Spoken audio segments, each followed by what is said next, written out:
আর্জেন্টিনার বিপক্ষে মাঠে নামবে ব্রাজিল। ৩৬ বছর পর এবারের বিশ্বকাপের সেমিফাইনালে মুখোমুখি হতে পারে দল দুটি। অতীতে এমন ঘটনা ঘটেছিল ৩ যুগ আগে। এবার আবারও সেই মুহূর্ত আসার সম্ভাবনা রয়েছে। আরও বিস্তারিত শুনুন প্রতিবেদনে। ফুটবল বিশ্বের সবচেয়ে প্রতীক্ষিত দ্বৈরথগুলোর একটি ব্রাজিল ও আর্জেন্টিনা লড়াই। দুই চিরপ্রতিদ্বন্দ্বী দলের মুখোমুখি হওয়া মানেই বাড়তি উত্তেজনা, আবেগ আর বিশ্বজুড়ে কোটি কোটি দর্শকদের নজর। চলমান বিশ্বকাপে সেই বহুল প্রতীক্ষিত লড়াই আবারও দেখা যেতে পারে যদি দুই দল নিজেদের নকআউট পর্বের বাধা সফলভাবে অতিক্রম করতে পারে। গ্রুপ পর্বে দুর্দান্ত ছন্দে রয়েছে আর্জেন্টিনা দল। টানা 2 ম্যাচ জিতে যে গ্রুপের শীর্ষস্থান নিশ্চিত করেছে আলবিসেলেস্তারা। শেষ ম্যাচে জর্ডানের বিপক্ষেও জয় পেলে পূর্ণ আত্মবিশ্বাস নিয়ে নকআউট পর্বে উঠবে তারা।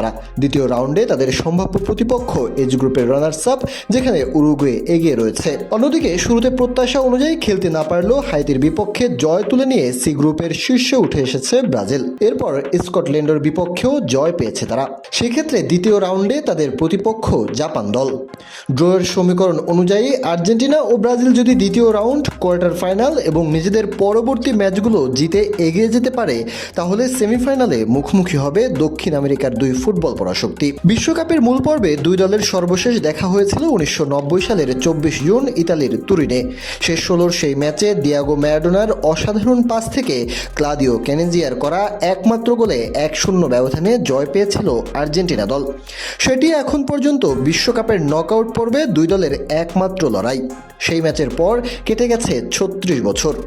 এবার আবারও বিশ্বকাপের মঞ্চে তাদের দেখা হওয়ার সম্ভাবনা ফুটবল প্রেমীদের রোমাঞ্চিত করছে। একদিকে পুরনো পরাজয়ের প্রতিশোধ নিয়ে ফাইনালের টিকিট নিশ্চিত করতে চাইবে ব্রাজিল, অন্যদিকে নিজেদের চতুর্থ বিশ্বকাপ শিরোপার স্বপ্ন বাঁচিয়ে রাখতে জয় ছাড়া অন্য কিছু ভাববে না আর্জেন্টিনা। এখন সবকিছু নির্ভর করছে নকআউট পর্বের ফলাফলের উপর। সমীকরণ মিলে গেলে ৩৬ বছর পর বিশ্বকাপে আবারও হতে পারে ফুটবল মহরণ।